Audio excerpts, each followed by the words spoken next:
So, I'm here today to talk about Haiti International Disaster Relief. So, for those of you juniors and seniors, you might remember me, or for those of you who were at Herman a couple months ago, you might remember me. But for those of you who don't know who I am, a quick introduction.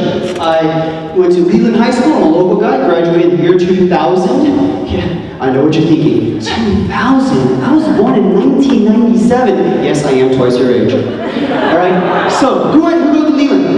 Leland people, Leland High School. Alright, go Chargers. We have one. That's it? Really? Alright, well, there we go. Go Chargers. Okay, and then I went on to UC Berkeley and graduated with a degree in electrical engineering and computer science. Who went to UC Berkeley?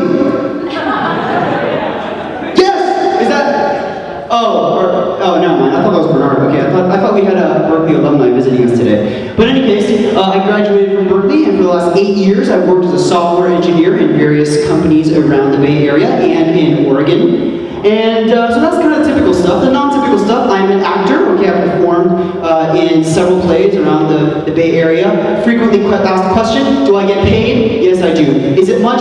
Not really. It barely covers gas and food, so no, I can't make a living off of it. I am a competitive volleyball player. I play in tournaments around the Bay Area. Occasionally, I will travel outside of the Bay Area and into other states. So I started Leland. I was a member of the Leland volleyball team. And of course, I'm a City volunteer, which is why I'm here, right? And so at City, what do? Well, I do math tutoring here at Orchard on Saturday morning in the classroom right over there. I actually ran that program for several years, and now we've handed that off to Johnny, who's done a fantastic job, but I'm still there tutoring. Joanne's there with us, Wayleen's, who used to come and tutor with us as well. And medical clinics. How many of you have heard of RAM, Remote Area Medical? Joanne has. None of you have? Really? You guys haven't mentioned it? Thank you. Okay. So, Remote Area Medical is an organization that City partners with, and once a year we have a huge free medical clinic. 4 days in Oakland, 4 days in Sacramento. But there's also lots of sort of smaller local clinics in Fresno, Stockton, Modesto, all around the Bay Area, here in San Jose. The old office, you guys know the old office in Milpitas, right? That will hopefully be renovated into a medical clinic so we can have more of those here directly closer to San Jose, so maybe there'll be some opportunities for you guys there. Winter distributions. It is December, it is winter, it is distribution season. So all over the Bay Area, whether it be in San Jose or Modesto or wherever it is. Just last week I was in Gilroy at a homeless shelter. We were giving a hot dinner to the homeless folks there. But of course it is winter season, it is cold, and so we distribute food, blankets, sleeping bags, and all kinds of stuff. And of course, International Disaster Relief, which is why I'm here today. So 2 years ago, I had the opportunity to go to Haiti, and last year, I went to South Africa. So what is City International Relief? Where did it come from? Well, officially, City International Disaster Relief started in 1991, before all of you guys were born, in Bangladesh, okay, it was to help the flood victims there. The first time I heard about it was in 2001. There was a big earthquake in El Salvador, and a lot of people from here, Northern California, went to help them, and that kind of blew my mind away. I was like, wow, wait, people from here are going to El Salvador to help people there? That's amazing, and I wanted to go along. I, was not much older than you guys are now, so I didn't get the opportunity to do that. But 10 years later, I finally got the opportunity in Haiti. Now, if we just think about the last 3 years alone, there have been some incredible disasters all around the world, and these are only the big ones, right? So this doesn't even include some of the smaller ones. I don't know who remembers a couple of years ago in San Bruno, a gas line burst, right, and a bunch of houses went up in flames, okay? City was there, yeah, thank you, right? Yeah, you were paying attention to the news, good. And so Suchi was there helping there as well. For a while I was on the mailing list, and sometimes I would hear about disasters through Suchi's mailing list before the news. Okay, so Suchi's on top of it, trust me. And just last week, how many of you guys are paying attention to the news? What big disaster happened last week? You guys aren't paying attention to the news? Philippines? Anybody? Philippines? Okay. Typhoon Bota, a huge typhoon that was actually supposed to hit Taiwan, and then the wind blew it down to the Philippines. We're talking over 500 people dead, over 800 people missing, a big disaster, okay? So lots of stuff happening around the world. So what are we going to do today? Well, I'm going to talk about what we did when I was in Haiti. I'm going to talk about what we did when I was in South Africa. I'm going to tie that together with some reflections about my experiences, and then I'm going to try to bring it back here in this room. What can I, as a high school student here in San Jose, California, Pleasanton, California, wherever you're from, what can I do? All right, sound good? Good, all right. Bonjour. Bonjour. Comment ça va? Alright, a couple of you did your Creole homework, but not all of you, okay? So in Haiti, they speak a language called Creole, okay? It's very similar to French, and the greeting is the same exact way in both languages. To say good morning, you say bonjour. To say how are you, you say comment ça va. And to say I am doing well, you say ça va bien, okay? So, bonjour. Comment ça va? Ça va bien, good. Okay, so of course, in Haiti, there's this big earthquake, right? And so the first thing you notice in Haiti is the destruction. And I'm saying this is destruction unlike anything I have ever seen. Because not only was it a big quake, not only was it in a densely populated area, it was a big quake in a densely populated area with terrible construction. Their buildings are just rebar, cinder blocks, concrete, and that's that. When the earthquake hits, all this stuff collapses. And this is not a particularly bad area of Haiti. This is like all of Port-au-Prince, which is the main city, the capital city of Haiti. We're driving down the streets, and every third building looks like this. And the thing is, when you look at these buildings, you know that there's probably, chances are there's probably people still stuck inside, right? Because they have not been able to pull the rubble off yet. This is the presidential palace. Even the presidential palace suffered extreme damage. So as a result, the Haitians were living in temporary shelters. I'm saying 30 seconds outside the airport. Okay, we get in a bus, we leave the airport. In 30 seconds, we are seeing fields and fields and fields as far as the eye can see of those white tents. But we would later learn that these people who have these tents are actually the lucky ones, okay? The unlucky ones find shelter wherever they can, okay? That's a deserted helicopter, that's somebody's home. Scrap metal, plastic, wood, that's somebody's home, okay? And also, I don't know if you guys can see in this photograph here, but there's actually two little kids right there. And what are they doing? Well, I don't know, they could be playing, nature could be calling. But if you look here, this is a stream. And I don't know if you can tell, but it is full of garbage. Okay, it is full of garbage. And that is everywhere in Haiti because what do when you have garbage? You put it in the garbage can at home, right? And then once a week, you or your parents, hopefully you, take the garbage in the various trash cans in the home, put it in a big trash can, put it on the street, and some truck comes and takes it away, and you have no idea what happens to it, right? It goes to some central place that you don't have to look at. There is no municipal garbage system that I could see in Haiti, okay? And so people just throw it wherever they can, which is anywhere not inside their own home. The responsible people will burn it, but of course that is terrible for air quality. Okay, so that is something that, so you think about the garbage disposal system that you have available to you, what you do with your garbage. You think about, the playgrounds that you had growing up. You think about where you get to go when nature calls, okay, and compare that to this. Even cardboard boxes can become shelters. Okay, that is actually a Tsuji cardboard box. That was a box that we used to store the materials that we distributed to people, and then we didn't really expect that the box itself became a material as well. And this is the beach. So Port-au-Prince is a port town, right? It's a beach town. What do you think of beach towns? You think Monterey, Santa Cruz, pretty, beautiful vacation area? Not so much, right? Temporary shelters and trash. So what did we do there? Well, there's a couple main things that we did there. One was distribution. And so by the time I got there, I was the 11th week or the 11th shift of volunteers.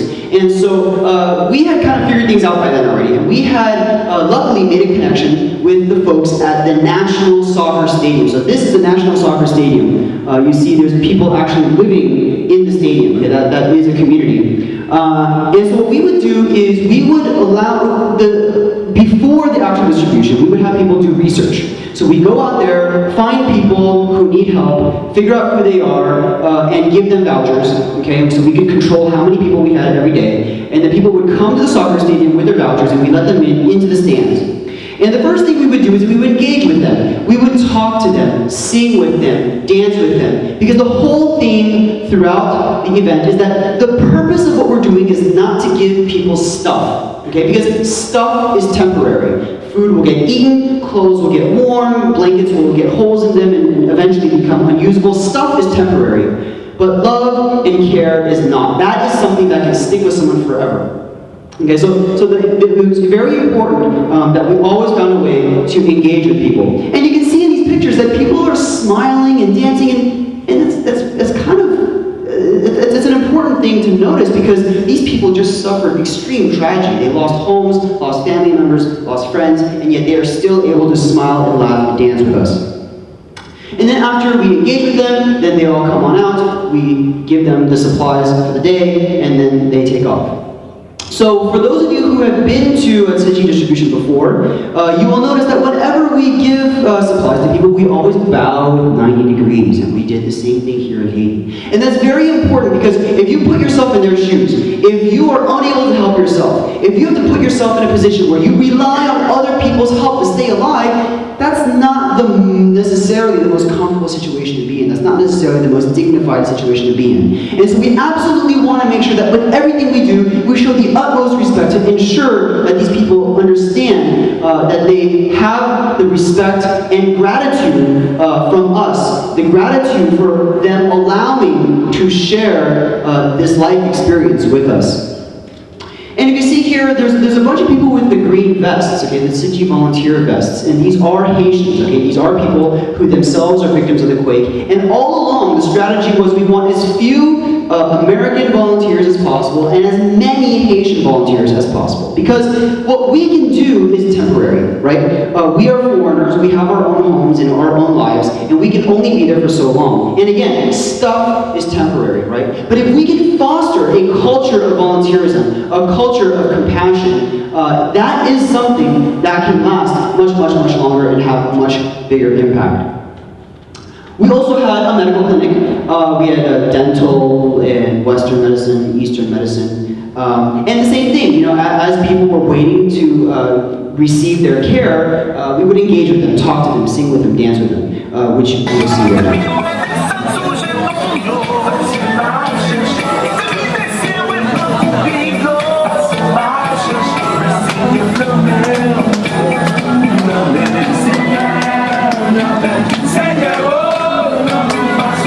C'est comme si on démarrait dans la colonne vertébrale là, puis ça, on ne peut pas supporter.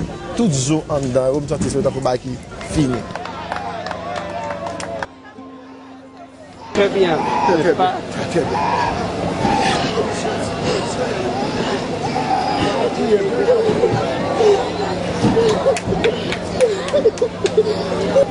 Parce que pour moi, la vie est finie. Ok, mais bon. The National Soccer Stadium is one of the main distribution sites. Today alone, volunteers handed out relief aid to 1,500 people at this location. First time I saw how Sushi does the distribution, it actually brought tears to my eyes because, you know, the need here is so desperate and, you know, people are getting something, but they're being treated like animals. Siji handles its distribution in a unique way to interact with Haitians with love and respect. Singing and dancing brings smiles to the faces of the Haitian people, and those smiles are signs of strength and hope for the future.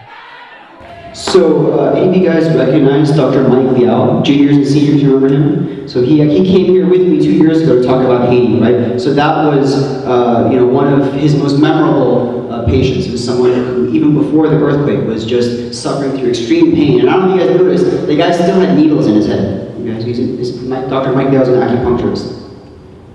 Safety. So any time we did the distributions, we had UN peacekeeping assistance, right?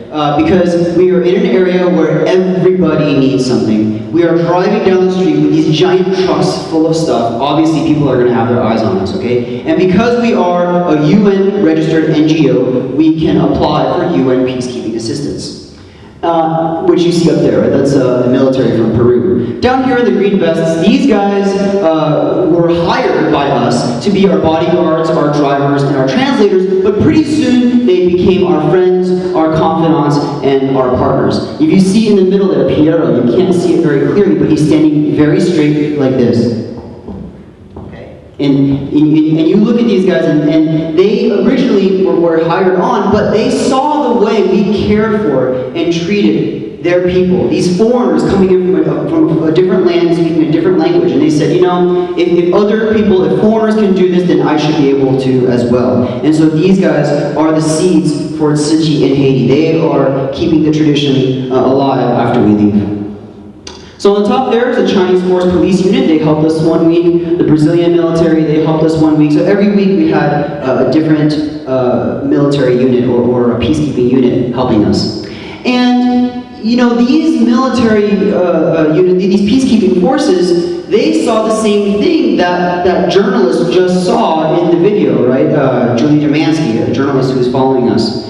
And they saw that, you know, with other organizations, and I'm not saying that it's wrong or bad, it's just different, right? With other organizations, the focus was to give people stuff. But with Tzu Chi, the focus was giving people stuff as a way to express our love and care and compassion. And that really moved them, okay? That really touched them. And we became friends and partners with them. And so in the upcoming video, you'll see a couple of things. One is the Jordanian military actually invited us to their compound to celebrate their king's birthday with them.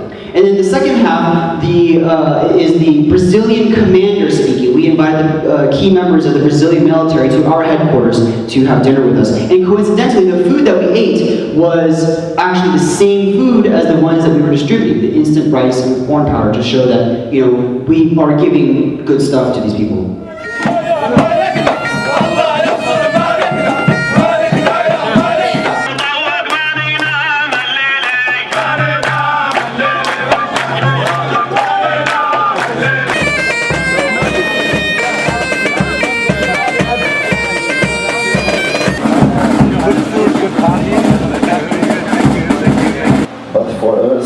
Brazilian Army is very important to work with professional persons, and you in your foundation is the most professional NGO working here in Haiti. It's very, very pleasure for us. Yes. Thank you very much. Tchau.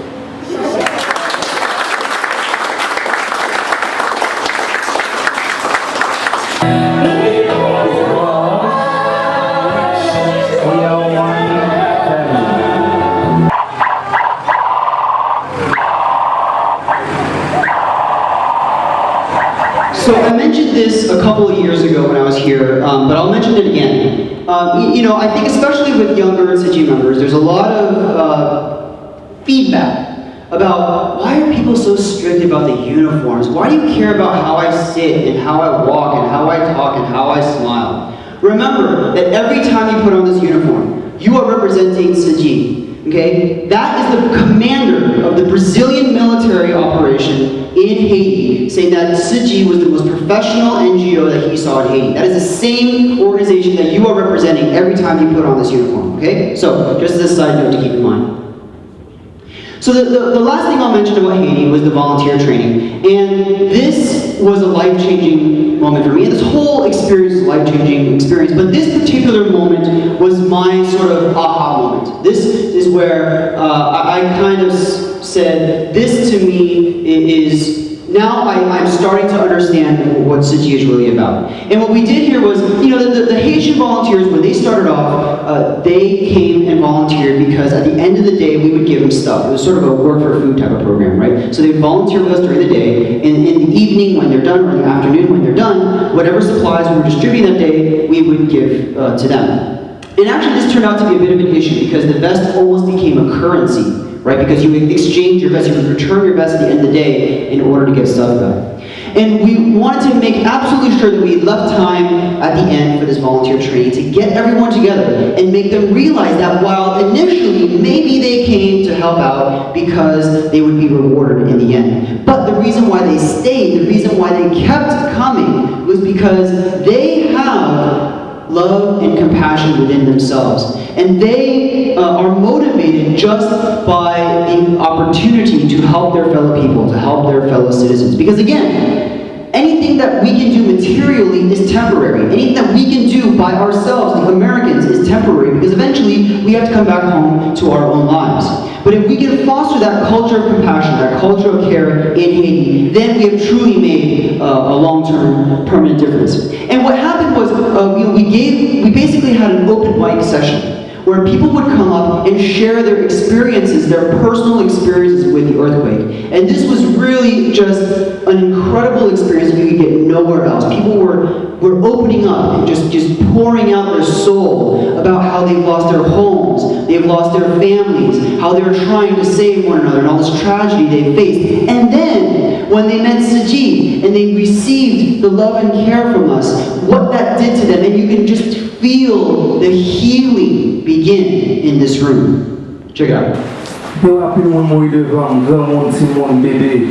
I saw a lot of dead bodies. Children, women, men, people of all ages.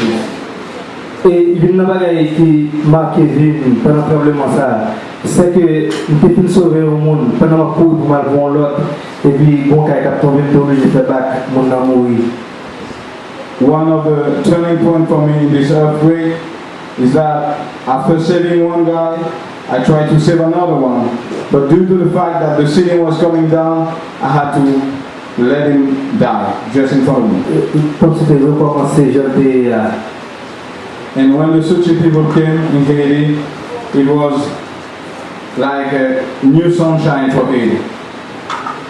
et pas besoin qu'à ce soit remercier pour le travail que vous faites. I could never be thankful enough to those people for the work that they have done so far. Pour continuer le travail que vous faites. Merci.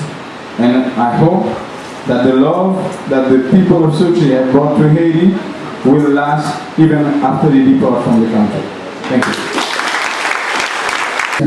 So this is the love Ça, c'est l'amour from you, qui sortit directement de from nous-mêmes, me, qui sortit directement de monsieur, from everybody, qui sortit directement de tout le monde, de chaque monde qui vient. to helping everybody. Pour nous capables d'aider chaque monde qui vient.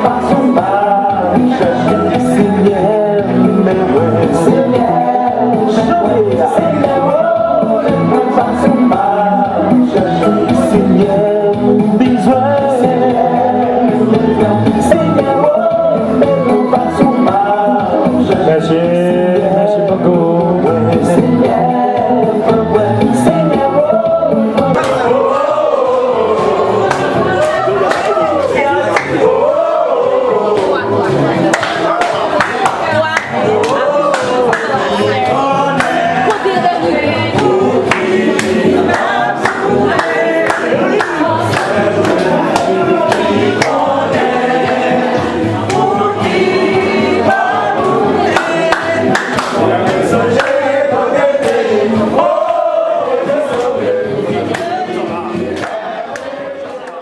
So, I don't know if you guys picked up what happened there. At the end, people were signing their names to pledge to be City volunteers, to pledge to continue to volunteer in their communities after we leave. In those bamboo banks, these are people who have themselves are victims of the quake, who have lost homes and family members and friends. This is in a place where the country was in poverty before the earthquake.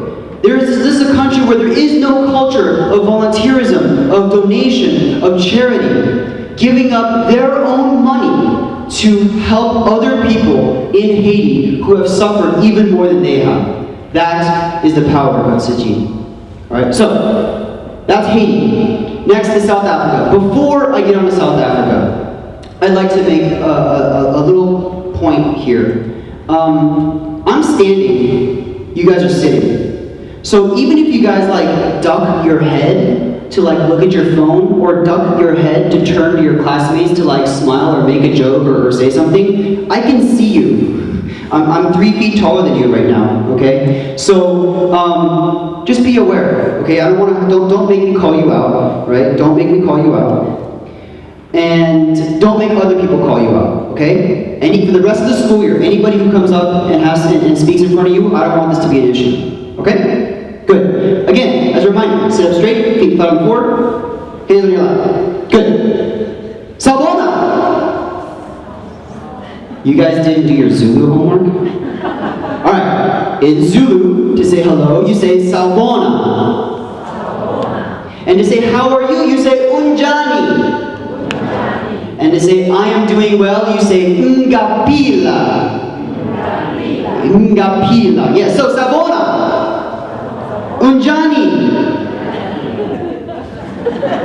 Ngapila. Thank you. Someone was paying attention. Someone was using her brain. Okay, good.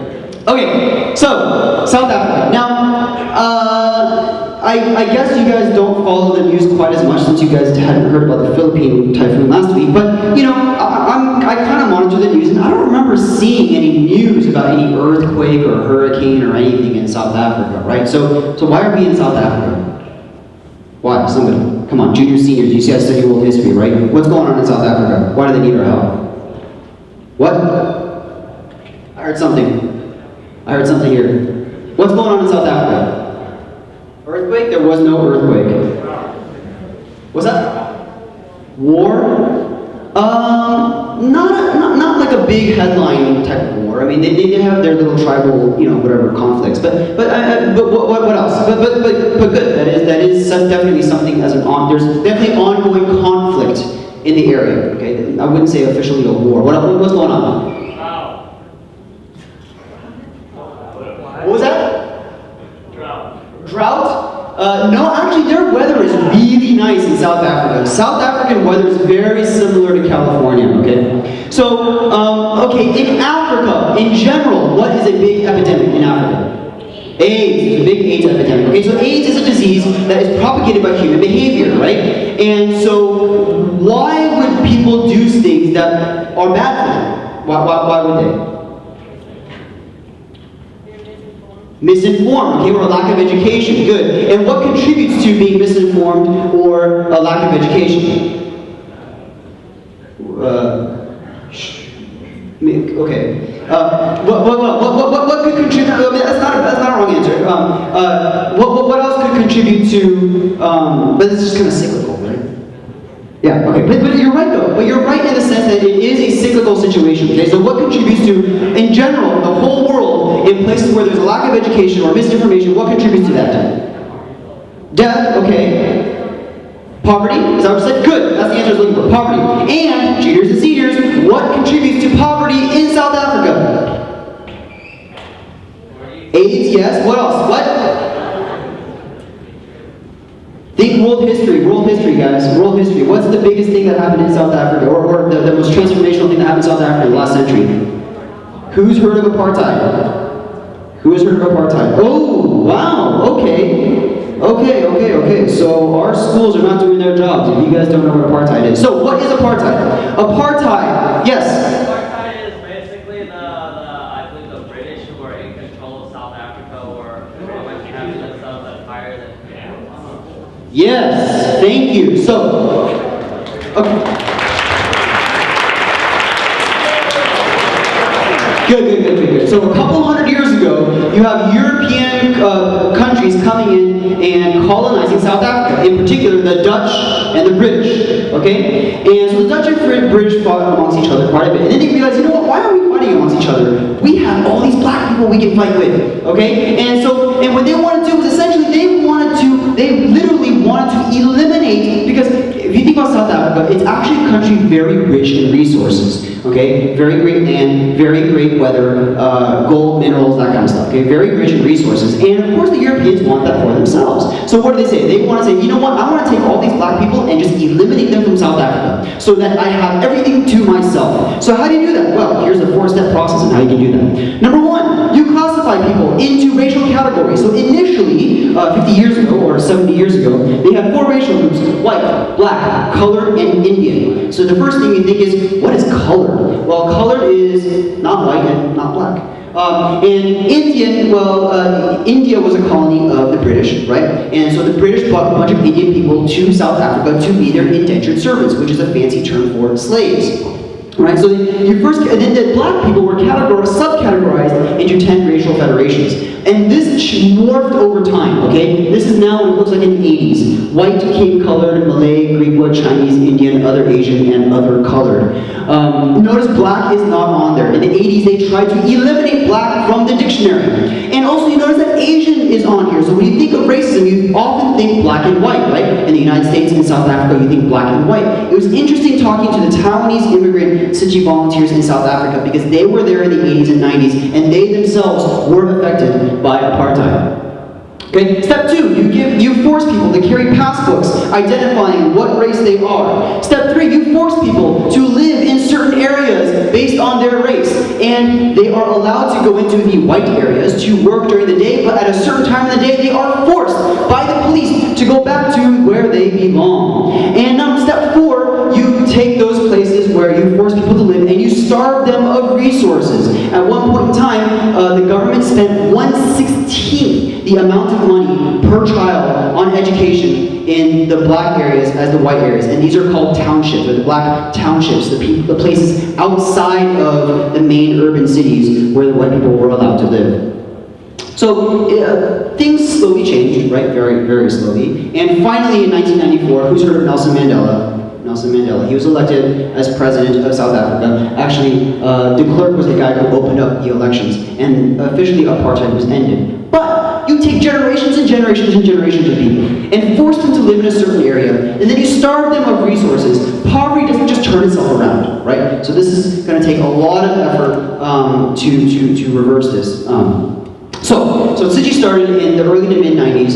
Some Taiwanese businessmen came in and saw the problems and wanted to start Siji. For those of you who have been watching Siji's programming online and on TV, you may have heard of the vocational centers. So Michael Pan Pansipor started in the Durban area these vocational training centers where they would train women to sew so that they could be self-sufficient, so that they could make clothes and sell them to try to earn a living. And what happened was he found some Zulu women who used to be recipients of Siji care, and they knew how to sew and had them teach the sewing classes, creating this culture of having Zulu women or Zulu volunteers be leaders in their own community, be Siji leaders in their own little Siji community.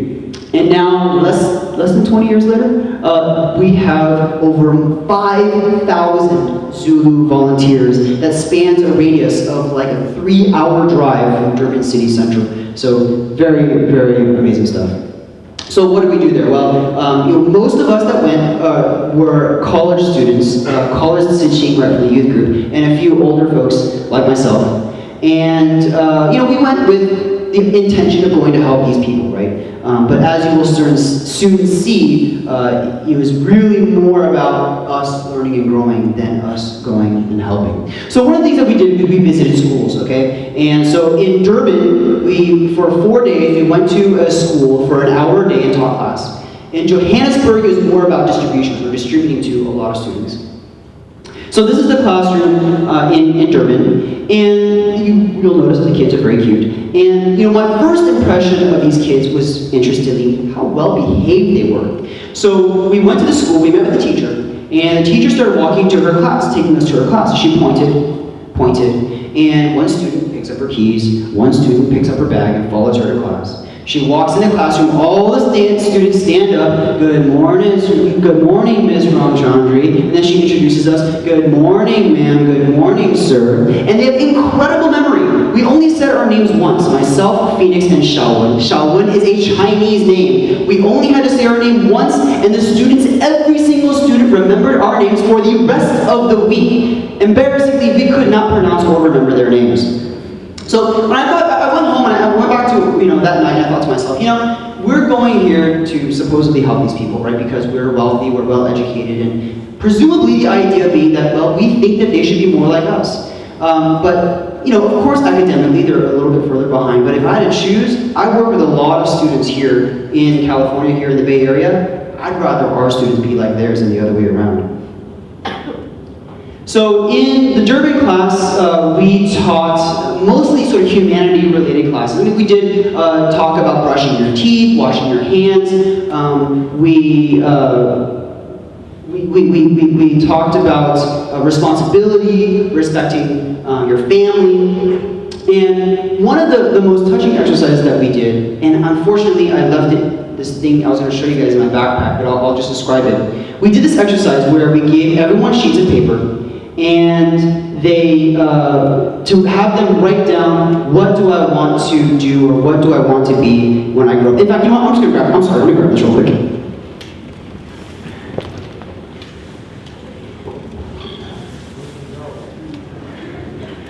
Okay, so I'm gonna read a couple of these to you, okay? So, I have them right here. These are the ones written by kids in South Africa. When I grow up, I want to be a doctor because I like to save people's lives and I love to help people. And by helping people, God will bless you. I want to be successful in life. In the future, I want to be a detective and solve cases and crimes and protect abused women and children. When I grow up, I want to be an air hostess, travel around the world, learn different languages, religions, and other cultures. When I grow up, I want to be an undercover cop, to take down bad guys, to drive undercover cars. Me and my best friend agreed to this, to drive nice cars. My father is also a cop. He helps lots of people, so I like to help a lot. And then this one is the most touching to me. When I'm done with schooling, I want to be a social worker and help moms who have a problem with their children. For example, they smoke or uncontrolled or drinking, and that's what I want to do. And the reason why this stuck so clearly in my memory is because it is so detailed that you know that this is exactly what this person, what this child has to deal with at home. And instead of feeling sorry for herself, she says, when I grow up, I want to help people who are in the same situation as me. And what are the things you can take away from this? Well, number one is that, they're just kids, like kids here. They have their dreams and they have the things that they want to do when they grow up. And the second thing that stuck out to me is that, again, these are kids that live in poverty. Some of these kids can barely afford the uniforms that they have to wear to go to school. In fact, that's one of the big impediments for them to go to school, is that you have to have a uniform and some of them can't afford it. And yet, for probably half of these, the student said, I want to be such and such because I want to help people. Yeah, it's very, very interesting. And after the last day we had performances, we performed for them and they performed for us. This is now in Johannesburg, where we distributed in 2 days to, I believe, almost 3,600 students. So you think that's a lot of students. There were like 8 or 10 waves of these students coming in. There's a lot of students. And we gave them the books that, we gave them books that we raised here in the United States. So a bunch of us around the country collected books. We ran book drives. Some of you may remember this yourselves. And we brought those books across the ocean to give to South African kids. And there's also toothbrushes and toothpaste donated by South Africa. And so, whether you know it or not, you were a part of this trip, right? Because we were not just giving them books. That's actually, I think, relatively minor, because you could buy books in South Africa, right? The important thing was we brought the love and care from everybody here in the United States with us to South Africa. So thank you for being a part of that trip with us. Now I'm going to show you a video, and this is from the class in Durban, or it's from all of the classes, but the first footage is from the class in Durban. And it's very cute. Well, we were talking about washing hands, brushing teeth, and so we wanted to come up with some song and dance for them to sort of get interested in or remember it. So I asked them, is there a song that they know, some childhood song that they can all sing together when they wash their hands and brush their teeth? Pay attention to what song they picked. Or is there a song that you all know that you can sing together? Maybe a childhood song you guys grew up with? Justin Bieber.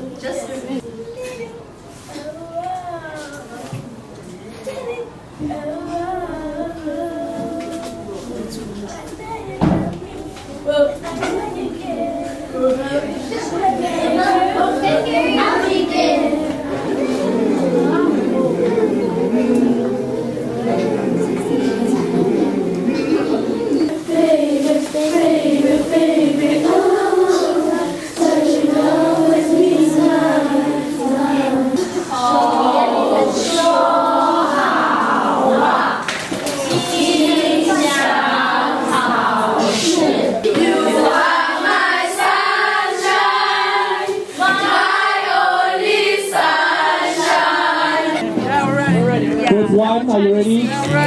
Group 2.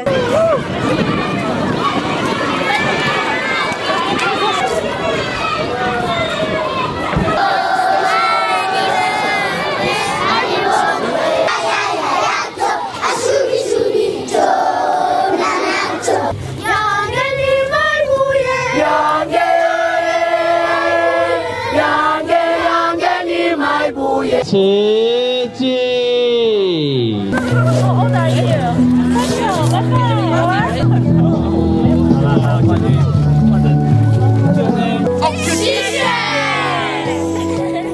Okay, so the next couple things I'm talking about has to do more with the Zulu volunteers, the Zulu sisters, and sort of these are some of the most amazing women. In fact, these are the most amazing people I've ever met in my life, which you'll see. So what they do on a daily basis is they go out to a community somewhere and they look for a community center. And they gather all the people in that community, mostly women, right? Because the men are probably off working or they're absent or whatever. And they talk about Tsaji. They talk about what Tsaji does around the world. They talk about what Tsaji does locally in South Africa. They watch the same videos that you guys watch.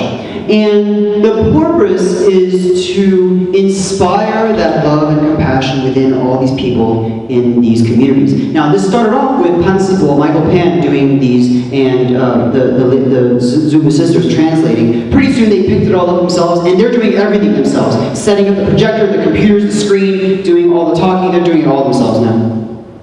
And they would also cook a bunch of food for the orphans in that community. Of course, because of the AIDS epidemic, because of the poverty and everything, there's a lot of kids without parents, right? And so they cook a bunch of food for the orphans in that area. And so we tagged along and helped wherever we could, right? Helped to feed the children.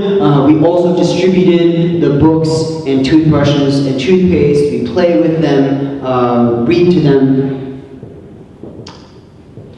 And so you might ask, well, where does this food come from? Well, initially, of course, when they first started, a lot of the food was supplied by Tsaji, right? But Michael Pan said, look, you have great resources here. You have this wonderful land. You can take care of yourselves.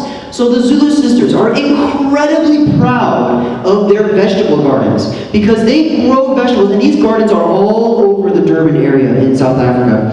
And not only can they take care of themselves, they can take care of all these orphans with their own vegetables. And when I look at these pictures, it actually reminds me a little bit of Hualien, right? I mean, for those of you who've been there, at the monastery, the nuns grow their own vegetables, right? They are self-sustaining, right? None of the donations to Tsaji goes to help the nuns. They take care of themselves by growing their own food, making the soap and stuff that they sell. Okay, so that kind of reminds me of that. And by the way, for those of you who've never seen what a cabbage looks like in the real world, that's a cabbage. That's what it looks like before it goes to Safeway.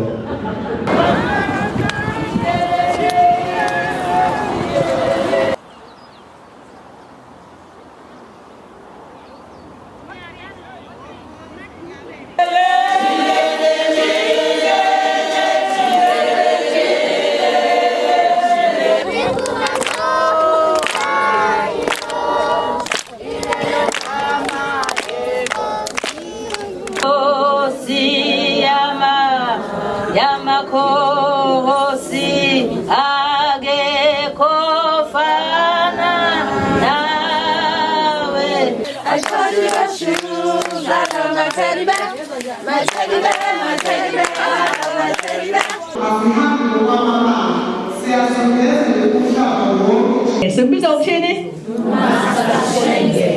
Ngani? Niyazazi iziquthu ziphuma phi? Samphela salanda ingane sayitshela ukuthi hayi ayithathelwana lento. Ithathelwana ngezizathu ezithile. Sikhuluma ngabantu abathi bajile lokuthanda bazimisele ukuba ngokanye hayi ukuzohamba. Ngalapho elikhona mawuphekile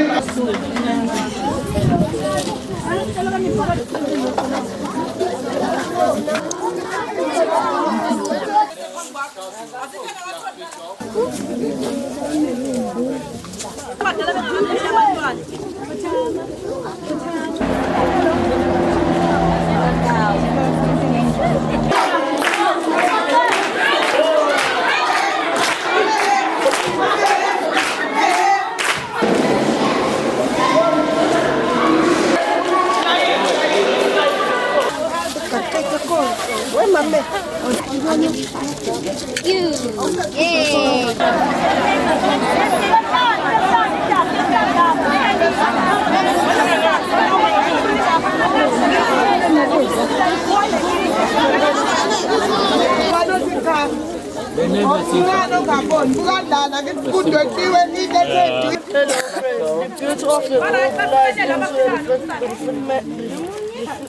Refinement of his individual.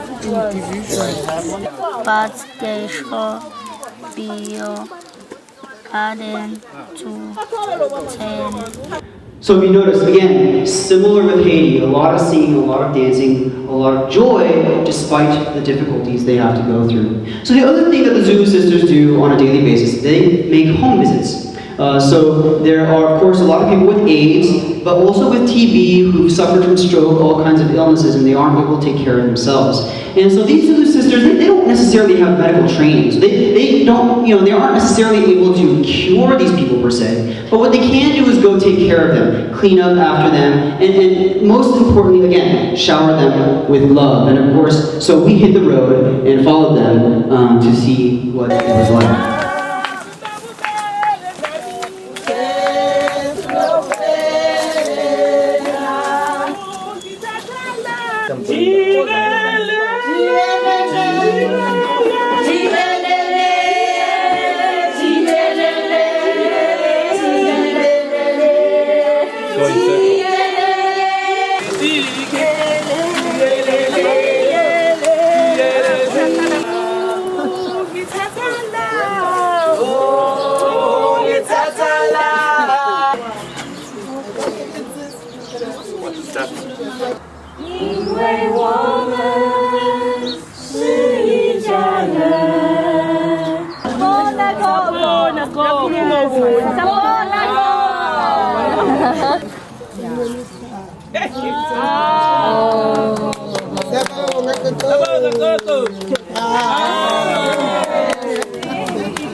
Ungakali koko chabula.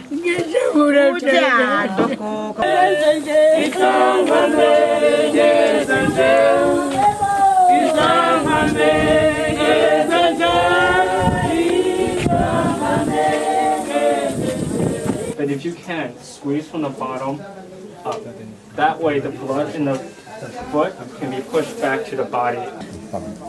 It seems like the bone is intact. I didn't press too hard because I don't want her to feel pain, but it's okay, it's just swelling. Good,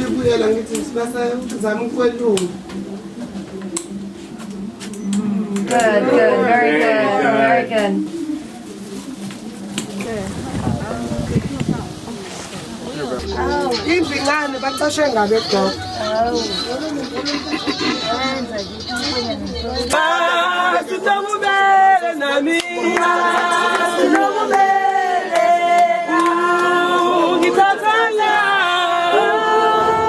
So you see in this, you see in both this one and a previous image, them on their knees giving master's hombal to these patients. And this was very kind of shocking to me because, for us growing up in an Asian culture, getting on your knees to pay respects is very natural. Okay, that's not a natural thing to do in the Zulu culture. For them to have picked up on this and be willing and have the love and compassion to drive them to be willing to do this, it was a very touching image to me. A couple other things from this video.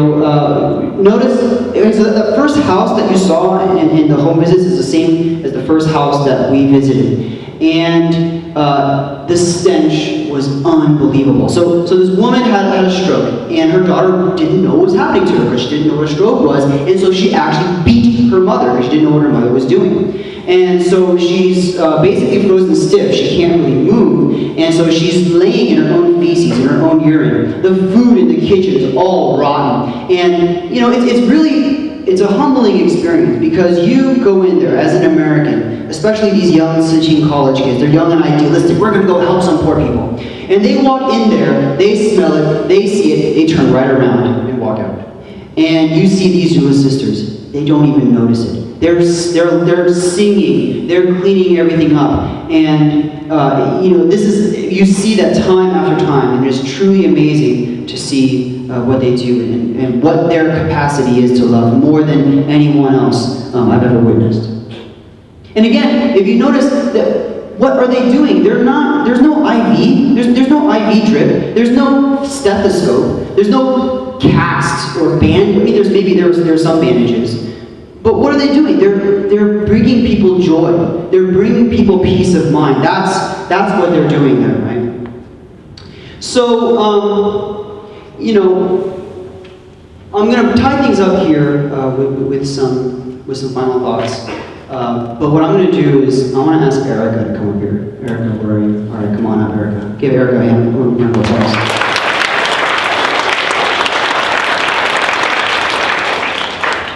Hello.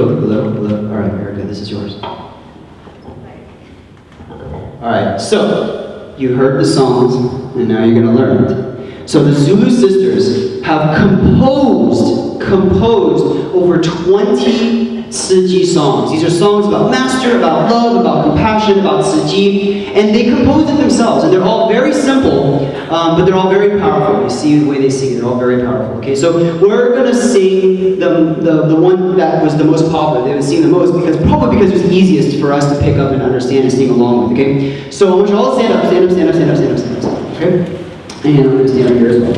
And it's very simple. You just need to know one phrase. Jikelele. Jikelele. What it means is all around, okay? So what the song is saying is that Master's love goes all around the world. That's what the song is saying, okay? And so I'm going to divide you guys in two halves. Okay, you guys are going to have each your part. So this half, this is what your part sounds like. Jikelele, jikelele, jikelele, jikelele. Got it? Sing along. Jikelele, jikelele, jikelele, jikelele. Louder. Jikelele, jikelele, jikelele, jikelele. Good. So you're going to sing that over and over again in a loop. It's going to be fantastic. Trust me. All right. So your half. This half. This is your part. Okay. So now. Jikelele, jikelele, jikelele, jikelele. Easy enough, right? Sing with me. Jikelele, jikelele, jikelele, jikelele. Louder, come on. Jikelele, jikelele, jikelele, jikelele. Okay? And you guys are going to echo them. So it's going to sound kind of like this. Jikelele, jikelele.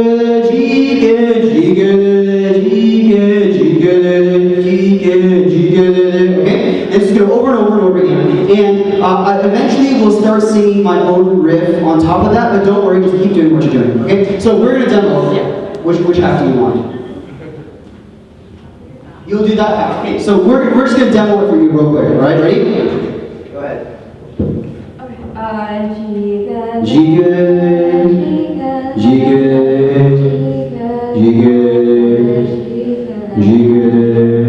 Alright, you got it? You're going to keep going over and over and over again. Okay, I want you guys to sing nice and loud. And now, and then when you start to get the hang of it, and you want to incorporate a dance, here's how the dance goes. You got your finger, okay? And the finger's going around, okay? Because your love goes all around the world, right? But it's not just your finger, it's your whole body. Once you get into it, your whole body can go all the way around the world. And that's because that's where Master's love is, all the way around the world, okay? Ready? So, I'm going to start with this half. I'll just get you guys going. Alright, we're gonna do a couple rounds, and then I'll cue you guys in, and which half do you want? You wanna do that half? Alright, so you can go ahead and lead for that half. Alright, so we need some volume in here. And then we'll get going. Alright, ready? Okay. I want you guys to sing nice and loud and full of passion, just like the Zulu sisters. Ready? Jikelele, jikelele, jikelele.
jikelele. One more time, jikelele, jikelele, jikelele, jikelele.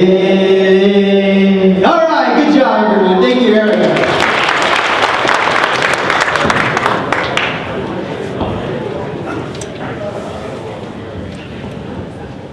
Okay, so now that we all got blood flowing again, let me do a quick time check.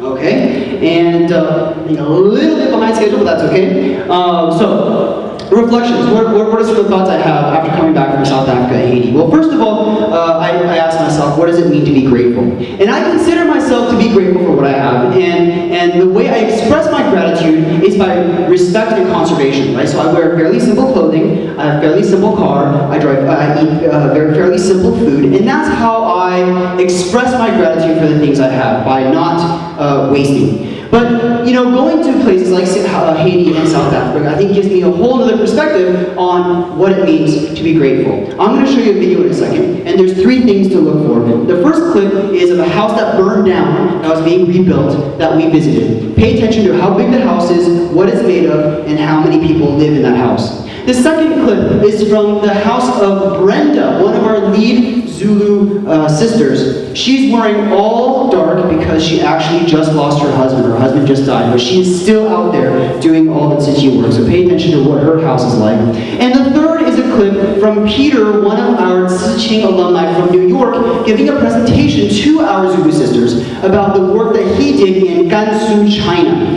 So this is a place that's way up in the mountains that has no water. They have to walk 3 hours down the mountain to fetch 2 pails of water, put it on their shoulders, and walk 3 hours back up to the top of the mountain. Pay attention to the story that he's describing and the Zulu sisters' reaction to it. Okay. Come, my good sisters and brothers. Here will be 5 to 1, 10 people. 10 people in this house. Yeah, 10 people. How are you going to divide the room? My son is 3. Okay. But now, before I put another rock, we have to take all this out. Right, because it's cracked. And this one, all these parts, Okay. we have to take it out and start it again because we need to Secure, yeah. Yes. And how much does this a repair like this cost? No, I'm doing it by myself with my hand. But like, does this cost money? No. Oh, really? No, it's a mud. That's why it's falling. Because I'm using just the mud. So one time our members asked them, so how often do you take shower or bath?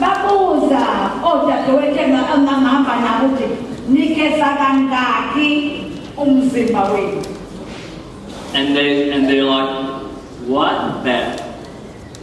We only take bath 3 times. A week. 3 times, not a week. Not a day. Not a month. Lifetime. 3 times in a life. When you were born, when you're getting married, and when you're dead.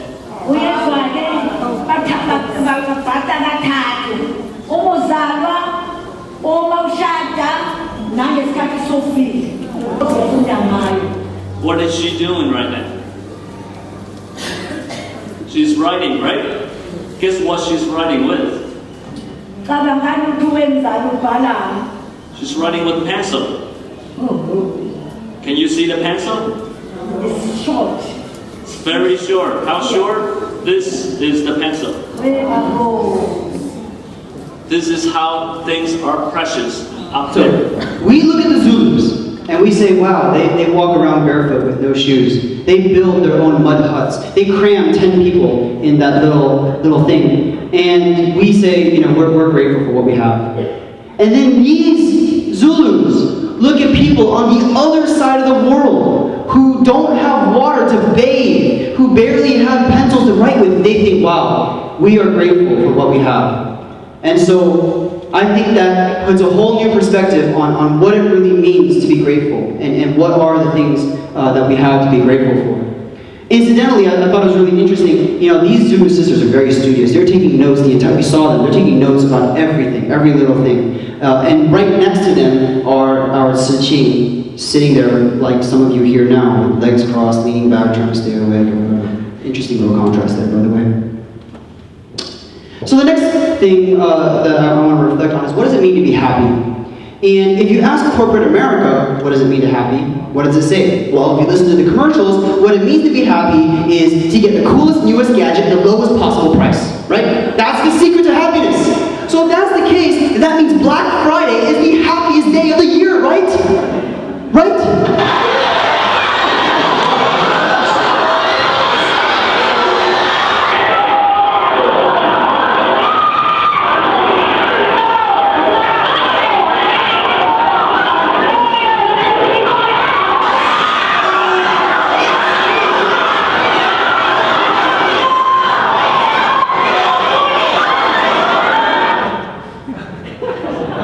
So you laugh, but I literally cried when I saw this video, because this is about as unhappy of a place as I could possibly imagine. This and a casino in Reno is about the closest thing I can imagine to hell, if there is one.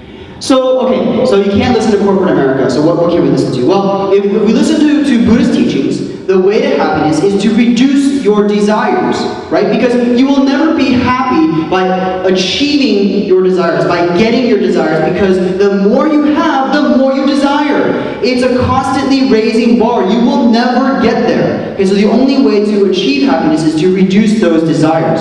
You can listen to Master teach about being grateful, right? Ganten the Xing is the same idea, right? So if you look at these Zulu sisters, and before they met Siji, they thought they were suffering. And they saw Siji, and they said, Siji is going to fix my suffering by giving me stuff, okay? But today, if you look at these Zulu sisters, they are, many of them, poorer than they were before they met Siji. Because they're volunteers, they're just like you and I. When they're out there working, they're not getting paid, and that's time that they can't be working where they could get paid. Okay, some of them are walking 2 to 3 hours a day to the meeting point so that they can get on the pickup truck to go do the outreach, to go do the home visits. But if you ask them today, are you suffering? They will say no. So Gogo Tolakele, one of the elder sisters, she's really cute. She always says, oh, my grandchildren, oh, my lovely grandchildren. She's very cute. He says, we are not rich in money, but we are rich in here. Okay? And so really, these sisters have amazing wisdom. So the last thing here is, what does it mean to love? Now, when I first came across Siji, right, my parents were in Siji, and I slowly started hearing a little bit, little bits and pieces, right? When I was in high school, there was no high school group, right, as far as I remember, or it was just starting out, maybe. I thought, okay, charity, love, why? Why are the two together? Why don't we do charity just because it's the right thing to do? I understand what it means to love family. I understand what it means to love family members, friends. But I don't understand what it means to love a stranger. And by saying that we have to work with love, I felt like maybe that was saying the bar too high, like it was, harder for people to attain. But you watch these Zulu sisters, and you hear the love in their voices. You see the love in their faces. You just hear it pouring out of their soul when they're singing. And you start to get an idea, oh, that's what it means. And to answer my own question of how do I love a stranger, I don't really know what the answer is, but one idea I had was, if someone opens himself or herself up to your love, and you open yourself up to give someone your love, it doesn't really matter if you've met before. You're really no longer strangers. And so at least that's the answer that I've come up with for myself. And during this trip to South Africa, there's a lot of discussion about how to spread Siji here in the United States, in particular to the younger generation, right? There's this big culture gap, right, between the US and Taiwan. There's this big culture gap between the younger generation and the older generation. Well, let me tell you, you would be hard-pressed to find two cultures more different than the Zulu culture and the Taiwanese or the Siji culture, but they make it work. And why does it work? I believe the answer is in the love. And I believe that the reason why it is challenging here in the United States is because that we Americans are less open to people's love and are less open to giving people our love. And I don't necessarily know what the answer is to to that is, but I have some theories, right? I think maybe because we feel that we have everything we need already, we aren't open to other people's assistance. Or maybe because of the whole rags to riches narrative, the American dream, the self-made man, we want to do it ourselves. Maybe we don't want other people's help. Or maybe because we live in a capitalist society, Darwinism, right? Survival of the fittest. We are trained to desire more and to gain more and to advance in society. And maybe that occupies us too much to allow us to give other people our love. I don't really know what the answer is, but I believe the answer is somewhere here. We can find the way to open people up to other people's love. We can find a way to open ourselves and open others to love others. I believe that spreading Tzuchi in the United States and the younger generation will not be a problem at all. So I think I have one more video here to tie everything together. One last comment that I'll make before I do that.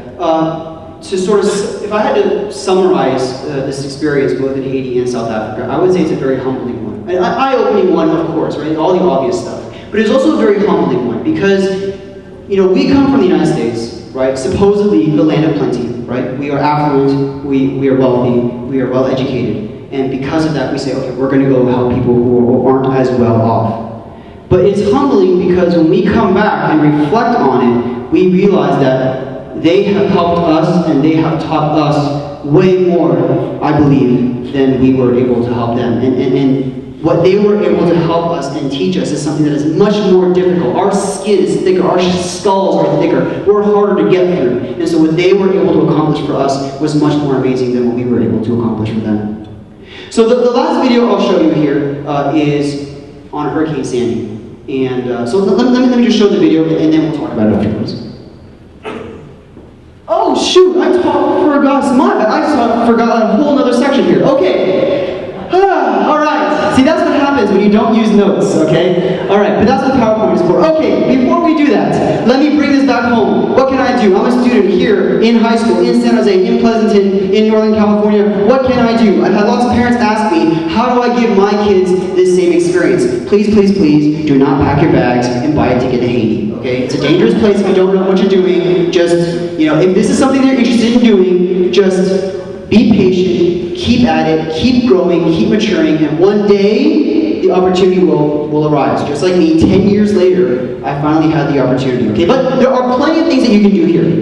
Right, number one is be prepared, right? We're an earthquake country. Any minute, any second, any day, we can be the next headline, okay? Somebody on the other side of the world can turn on thigh and they can see us in trouble. If you aren't prepared, if you can't take care of yourself, how do you expect to take care of other people, right? And that goes on the next thing, take care of yourself. Eat well, sleep well, exercise, take care of your studies. Because again, if you can't take care of yourself, if you can't develop your skills to be a talented person, someone who can go out and help others, how can you? What can you do, right? You're busy trying. Other people need to take care of you. Educate yourself.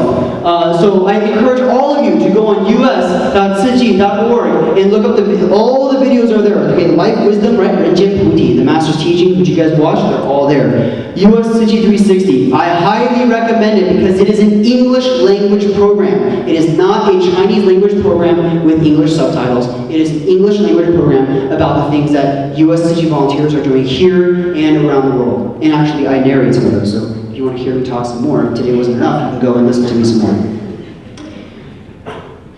Protect the earth. Now this is one that is a huge topic that I don't have time to go into today, but I think in the wake of Hurricane Sandy, in the wake of Typhoon Botha in the Philippines, it's worth mentioning this. Hurricanes and typhoons of course are a natural occurrence, but this was a freakishly large storm. Many scientists have said that the reason why it was so freakishly large is because of the warming sea temperatures, okay? And not only that, if the Earth continues to warm at the pace it is now, they believe that these kinds of storms will no longer be abnormal, they will be the norm. Okay, so when we listen to Master talk about karma, right, and how our circumstances today is an accumulation of karma from past lives and from everyone in society, and I think sometimes maybe it's hard to connect with that, right? If we think, oh, in a past life I was mean to somebody, and in this life somebody else is mean to me, or something like that. But if you look at this situation, every little action that we do,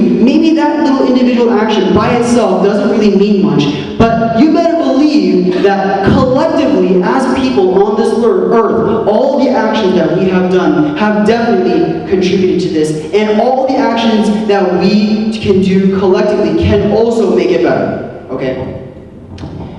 Volunteer locally, which you guys, of course, already do, right? And I would say that volunteering locally is as important, if not more important, than volunteering elsewhere. Because this is your community. This is your home. If you don't do it, nobody else will, okay? And, you know, practically speaking, if you go to a nursing home, if someone is old and elderly and ill here, they are suffering just the same as someone who's elderly and ill somewhere else, okay? So I think the work that you guys are doing is very important, and keep it up. And I also challenge you guys to think about look at your community. What else is there? What other people need help? What other projects can you do? How many people have heard of Pick Up America? Pick Up America. Good. So they were here a few weeks ago, right? I don't know if you guys were here a few weeks ago to listen to them talk. And these are two guys that graduated, or a couple of guys, a team of people graduated from college with environmental science degrees, and they said, we don't want a 9-to-5 job. We want to do something special. We want to make an impact on society. We're going to pick up garbage. So they bought a bus. They painted it blue. They drove cross country from Maryland to California, picking up every single piece of trash along the way. They thought it would take 4 months. It took them 3 years. Okay, 3 years, and they finally, just a couple weeks ago, made it to California. Now, it's a simple project, simple idea, but they did a great job. They raised a lot of awareness about environmentalism. So it doesn't take much, it just takes a little bit of creativity, a little bit of organization, and you can do some great things. Okay, so now this is what I mentioned at the beginning, right? Practice mindfulness. Now, this is the one that is a little bit difficult to really express what I mean here, and I certainly encourage you guys to discuss this more offline and what this means to you. What this means to me is to be present and to be observant and to be aware of everything, right? It could be yourself. You know, what do you look like? How are you composing yourself? What is the impact of what you are doing on other people? It could be other people. What's the expression on their face? What are they thinking? What are they feeling? It could be your environment. Where are you? And what does the environment you're in tell you about the current situation? You don't have to travel anywhere to go to a different world. You go to a homeless shelter, you go to a nursing home, you're practically in a different world. You just have to think that way.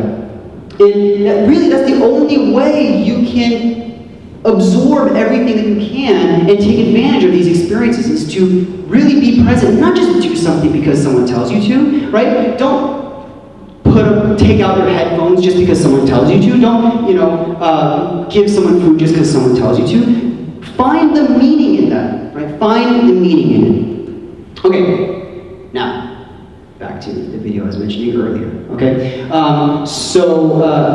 This is going to be a video on Hurricane Sandy. It's fairly short, and we'll talk about it afterwards. 我要去帮美国募薪募款。Thank you.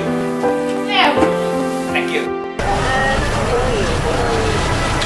安迪，我们这边有个木在里面募款，希望募出爱心，好叫大家一起做。好，我们来自实际，我们这位空在里头发募出爱心。心里也觉得很痛啊！我们能够做到的就来做啊！脚会酸嘛？看到这样有人来帮忙酸忘记了。大家都在捐款啊、募款啊，只要知道的话，只要有地方我们可以做的话，上我們就盡量的做。ยังมีบุญอยู่ที่คนมาช่วยก็ยังมีคนมาช่วยเหลือนะก็ยังนับว่ามีบุญอยู่ที่เขาไม่ทอดทิ้งที่เขามาช่วยเหลือไง对还有的还有看到好可爱 Really, all I did was put out a text message to my team. The response was immediate. My dad got a bunch of volunteers to come down, mostly from our soccer club. When do we need to be there? What do we need? So I think by the end of the day, we'll see upwards of 40 to 45 volunteers from the soccer league alone. After waiting 9 hours since 1 a.m., Kathy was finally able to go in and be the first one to receive Tiji's cash card. Thank you so much.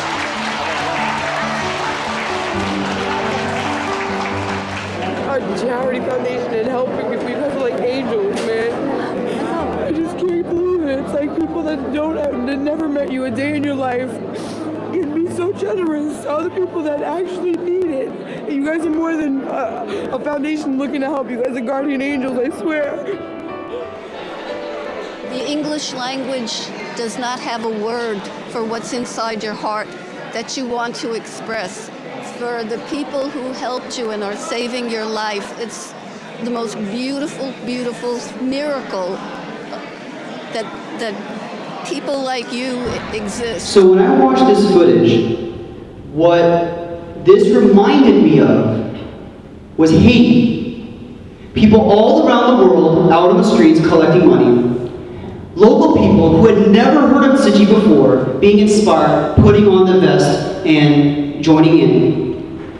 People who have suffered extreme tragedy feeling extreme gratitude and being touched by the work of Tsuji.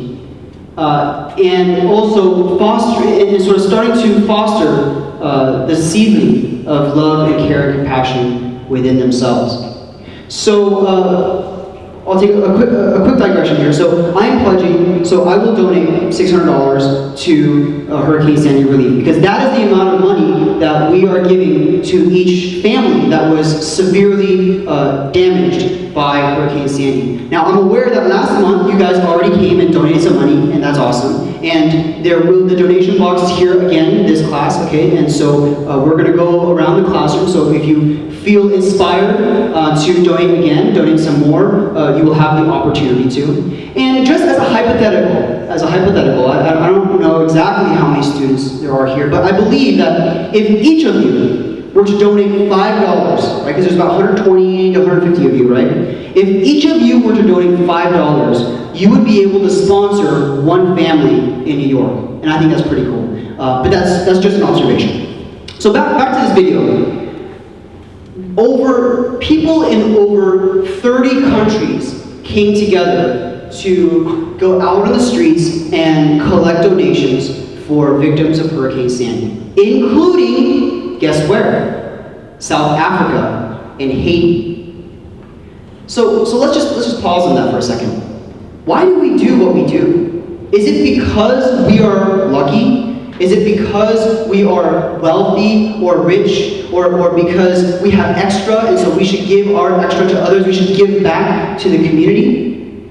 But that doesn't make sense, because the people we have gone to go help have turned around and are helping us.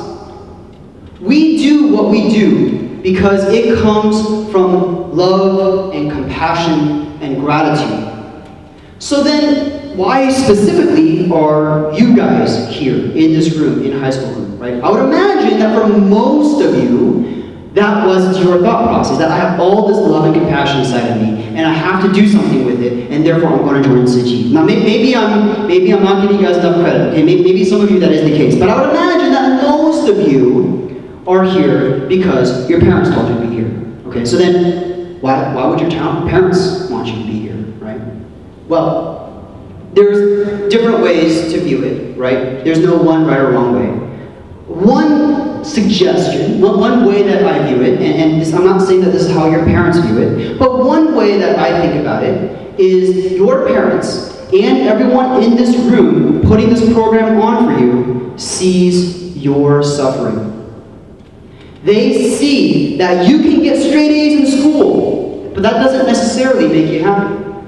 You can get straight C's in school, and that definitely doesn't make you very happy, right? They can buy you the newest iPhone, iPad, iPencil, iChair, whatever, and that might make you happy for like a month, and then after about a month or so, it just becomes regular again. You stop appreciating it again. They see the pressure that your peers place on you to be cool, to be like them, while the society at the same time teaches you that you actually are a unique individual. And so your parents sent you here, and these people here put this program on for you as a way to fill that void. So if you think about it that way, then actually you're not that much different than those kids in South Africa and those guys who suffered that tragic earthquake in Haiti.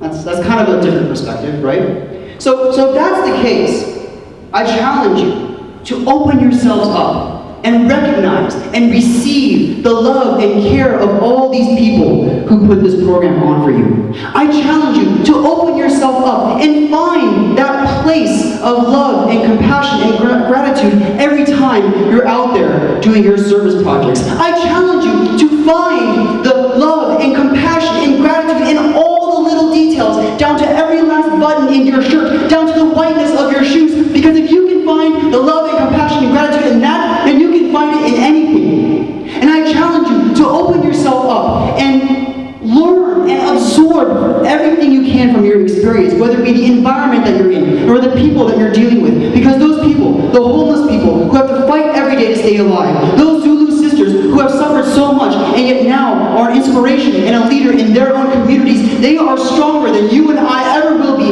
and they are some of the best teachers that you and I will ever have. But it is on us to recognize it. It is on us to learn what we can from them. And I challenge you to find inspiration in everything that you do, and to use that inspiration to inspire others, your teachers, your peers, your friends, your family, to help them find the love and compassion and gratitude within themselves, because everyone has it. Some people just need a little bit of help finding it. Because at the end of the day, that's why we're here, and that's what Tsuchi is all about. Siabonga, mercy, shishi.